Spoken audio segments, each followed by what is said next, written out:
Hello friends, welcome to Jothi blooms. இன்றைக்கி ஒரு சின்ன அறுவடை பார்த்துட்டு அப்புறம்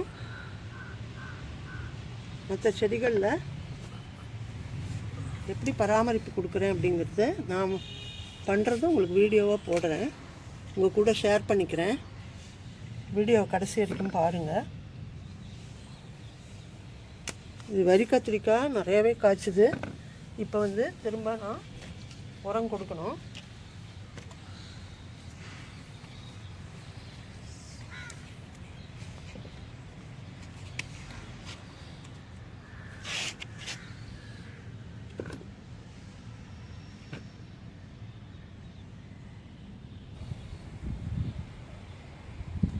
இப்போ நான் சில செடிகளெல்லாம் இன்றைக்கி பராமரிக்கணும். இந்த மழை பெஞ்சதில் நிறைய உரங்கள்லாம் குறைஞ்சி போயிடுது சட்டியில். அதனால இந்த ஹைபிஸ்கஸ், அப்புறம் இந்த லிலி, இந்த ரோஸ் எல்லாத்துக்குமே நான் இன்றைக்கி உரம் தயாரித்து வச்சுருக்கேன். அதை கொடுக்க போகிறேன். சரி, அது உங்கள் கூட ஷேர் பண்ணிக்கலாம் அப்படின்ட்டு தான். இந்த ஹைபிஸ்கஸ் பாருங்கள், எவ்வளோ ஜோராக பூத்திருக்கு. Beautiful colour. இந்த மாதிரி நல்ல கலரும் பெரிய பெரிய பூக்களாகவும் நிறைய மொட்டுக்களும் உதிராமல் வர்றதுக்கு நான் கொடுக்குற உரங்கள் தான் உங்கள் கூட ஷேர் பண்ணுறேன். ஃபஸ்ட்டு நான் சேவ் பண்ணியிருக்கிற உரங்களெல்லாம் உங்கள் கூட காமிக்கிறேன்.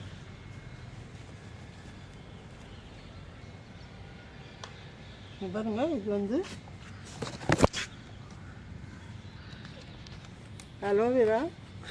அலோவேரா கற்றாழை என்னுடைய தோட்டத்தில் நிறைய இருக்குது, நிறைய வளர்ந்துருக்கு. அதனால நான் அடிக்கடி இந்த 15 நாளைக்கு ஒரு தடவை இந்த உரத்தை ஒரு 10 நாள் ஊற வச்சு கொடுப்பேன். அரைக்கிறதில்ல, ஊற தான் வைக்கிறேன். ஆனால் அதுலேயே உங்களுக்கு இந்த பாருங்கள், இப்படி கரைஞ்சி சத்துக்கள்லாம் நல்லா உள்ளே இறங்கியிருக்கும். ஸோ இதை ஒரு 10 நாள் ஊற வச்சுருக்கேன். இந்த மாதிரி பெரிய பாத்திரத்தில் நிறைய உரம் தயாரித்தா உங்களுக்கு எல்லா செடிகளுக்கும் ஊற்றுறதுக்கு உதவும். இப்போ இதில் என்னென்ன சத்துக்கள் இருக்குதுன்னு நான் சொல்கிறேன். அதை தவிர இது ஒரு பெஸ்டிசைடாகவும் அமையும். பாருங்கள், ஒரு செடியில் கூட பூச்சி தாக்குதலே இல்லை, எல்லாமே ஃப்ரெஷ்ஷாக பியூட்டிஃபுல்லாக வளர்ந்துருக்கு. அதுக்கு காரணமே நான் கொடுக்குற இந்த அலோவேராவும் இதோட சேர்த்து கொஞ்சம் ஒரு 50 கிராம் வெல்லம், 2 லிட்டர் தண்ணி இருந்ததுன்னா ஒரு 20 கிராம் வெல்லம், 5 லிட்டர் தண்ணி இருந்தால் ஒரு 50 கிராம் வெல்லம் போட்டு நீங்கள் இதை ஊற வச்சுக்கணும். வெல்லம் எதுக்கு அப்படின்னா, இது நல்லா நொதிச்சு அந்த ஊட்டச்சத்துக்கள் கூடுறதுக்காக தான். இப்போ மண்ணில் வெல்லத்தையும் இதையும் சேர்த்து போட்டால் நிறைய நுண்ணுயிர் பெருக்கம் வரும். நுண்ணுயிர்கள் பெருகினா தான் மண் வளமாகும். அதுக்காக தான் வெல்லம் சேர்க்குறோம்.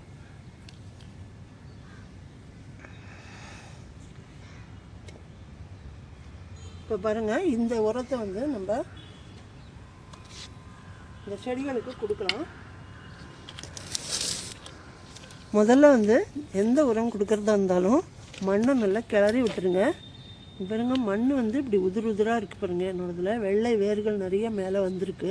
இந்த மாதிரி வந்தால் தான் உங்களுக்கு இந்த பூக்களும் காய்களும் இந்த மாதிரி நல்லா செழிப்பாக வளரும். ஸோ நீங்கள் அடிக்கடி இந்த மண்ணை கிளறி விடுறது மூலமாக நல்லா எக்ஸ்போஷர் கொடுக்குறீங்க வேர்களுக்கு. வேர்கள் காத்தோட்டமாக ஏரேட்டடாக இருக்கும். அப்போ தான் நீங்கள் கொடுக்குற உரங்கள் எல்லாமே, இங்கே பாருங்கள், வெள்ளை வேர்கள் இங்கே காட்டு,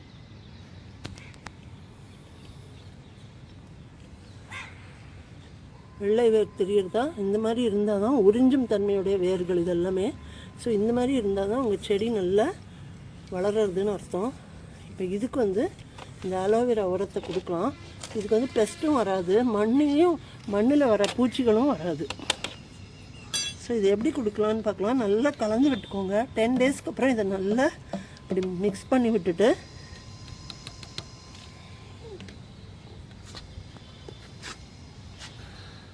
இதில் ஒரு பங்கு எடுத்தால் 2 பங்கு தண்ணி கலந்துக்கலாம்.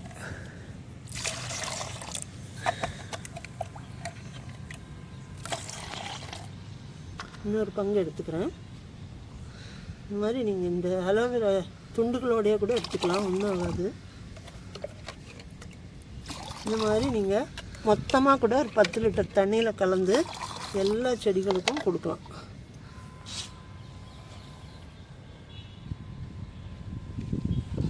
சுற்றிலும் ஊற்றி விடுங்க, ஒரே இடத்துல ஊற்றக்கூடாது. ஊற்றின உடனே அப்சார்ப் ஆகுது பாருங்கள். அந்த அளவுக்கு மண் வளமாக இருக்குது. 12 இன்ச் பாட்டாக இருந்தால் இந்த மாதிரி ஒரு மக்கு நீங்கள் ஊற்றலாம். 10 இன்ச் பாட்டாக இருந்தால் அரை மக்கு ஊற்றினாலே போதும்.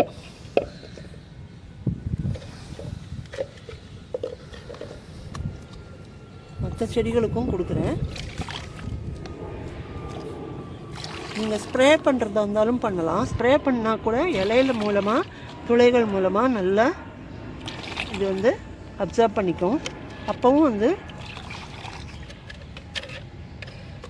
இலைகளில் வர பூச்சி தாக்குதலும் குறையும்.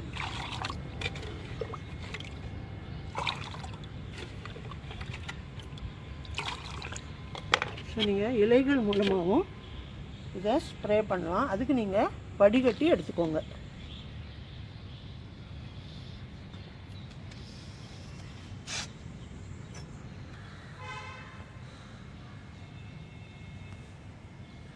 இப்போ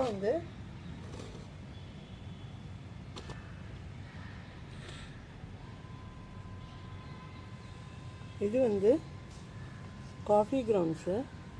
நீங்கள் ஃப்ரெஷ் காஃபியும் எடுத்துக்கலாம். அப்படி இல்லைன்னா இது ஃப்ரெஷ் காஃபி மாதிரியே இருக்குது பாருங்களேன். இது ஃபில்டர் காஃபி போட்டப்புறம் வந்த சக்கையை தான் நான் காய வச்சு எடுத்து வச்சுருக்கேன். இது ரொம்ப நல்ல ஒரு உரமாகவும் இருக்கும். அதே மாதிரி இந்த குளிர்காலம் மழைக்காலத்தில் வர ஸ்னெயில்ஸு, அட்டைப்பூச்சி எதுவுமே இந்த மண்ணில் வராமல் இருக்கிறதுக்கு இது ரொம்ப நல்ல ஒரு பவுடர். இது மேலாக மண்ணில் தூவி விட்டிங்கனாலே போதும், எந்த பூச்சியும் வராது. இதோட டெக்ஸ்சர் அதுக்கு பிடிக்காது. கால் இதுக்கு மேலே நடந்து வர பிடிக்காது. ஸோ ஊர்ந்து வராது.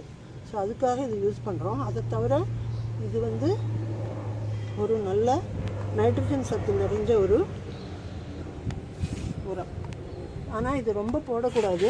ஒரு ஸ்பூன் ஒரு தொட்டிக்கு நீங்கள் போடலாம்.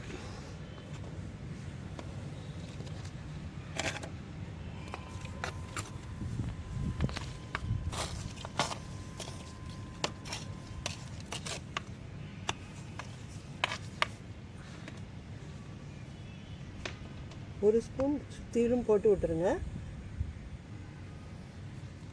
இது நிறைய பேர் அசிடிட்டி இருக்குது, சாயில் ஆசிட் ஆக்கும், அசிடிக் சாயில் நிறைய செடிகளுக்கு பிடிக்குன்றதுனால இதை போடுவாங்க. ஆனால் இது தவறான கருத்து. இதில் அசிடிக் சாயிலுக்கு உகந்தது கிடையாது. அதாவது pH லெவலை இது மாற்றாது. அது ஒரு மித்து தான் அப்படின்னு நான் படித்தேன். ஸோ நீங்கள் சாயில் அசிடிக் ஆக்கணும் அப்படிங்கிறதுக்காக இது போட வேண்டாம். மற்றபடி இதில் நிறைய சத்துக்கள் இருக்குது. இந்த மண் நல்ல ஆர்கானிக் மேட்டர் சேர்றதுனால மண்ணை நல்லா வளமாக்கும். அதுக்காக இது போடலாம். ஸோ ரோஜா செடி, எந்த பூச்செடிக்கு வேணாலும் இது போடலாம். நீங்கள் இது நல்லா கிளறி விடுங்க. இந்த தொட்டி மண் பாருங்கள் எவ்வளோ சாஃப்டாக ஈஸியாக கிளறலாம். காஞ்சி போய் இருக்காது. காலையில் ஒரு வேளை தான் நான் தண்ணி ஊற்றிருக்கேன். அது இந்த கிளைமேட் ஆனதுனால உங்களுக்கு நல்ல ஈரப்பதம் இருக்குது தொட்டியில். இது கூடவே இதை நம்ம சேர்க்குறோம். இந்த காஃபி ஒரு ஸ்பூன் எடுத்து சுற்றிலும் போடுறேன். இது ஒரு பெரிய தொட்டி தான். ஸோ ஒரு ஸ்பூன் போடலாம். அதுக்கு மேலே போட வேண்டாம்.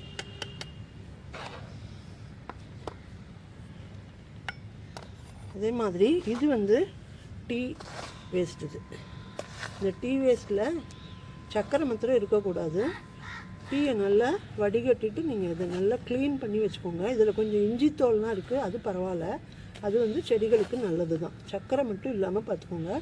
இதையும் ஒரு ஸ்பூன் நம்ம எல்லா பூச்செடிகளுக்கும் போடலாம்.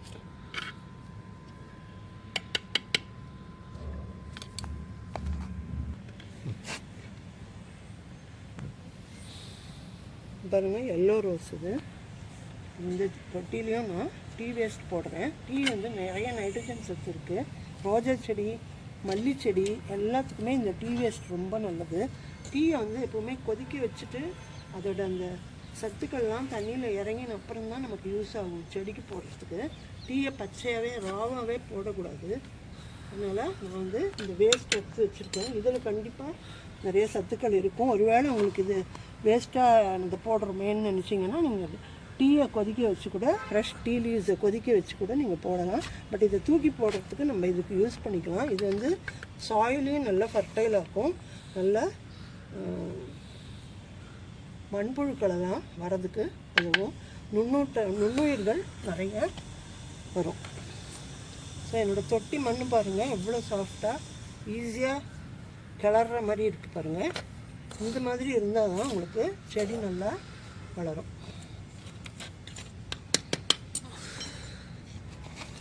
எல்லா பூச்செடிகளுக்கும் நீங்கள் இந்த மாதிரி ஒரு ஸ்பூன் சுற்றிலும் போட்டு விடுங்க. செடியோட வயசு எவ்வளோ வருஷம் ஆச்சு, அதே மாதிரி தொட்டி சைஸ் பார்த்துட்டு போடுவோம். ஸோ இன்றைக்கி வீடியோவில் நம்ம காஃபி கிரவுண்ட்ஸ் அதே மாதிரி இந்த டீ வேஸ்ட்டு எப்படி செடிகளுக்கு உபயோகிக்கலாம் அப்படின்னு பார்த்தோம். அப்புறம் நீங்கள் தண்ணி வந்து பார்த்து ஊற்றணும். மேல் மண் காஞ்சா தண்ணி ஊற்றினா போகிறோம், அப்படி இல்லைன்னா அப்படியே விட்டுடலாம். இந்த மண்ணையே அப்படியே சேர்த்து மூடி விட்டுருவோம்.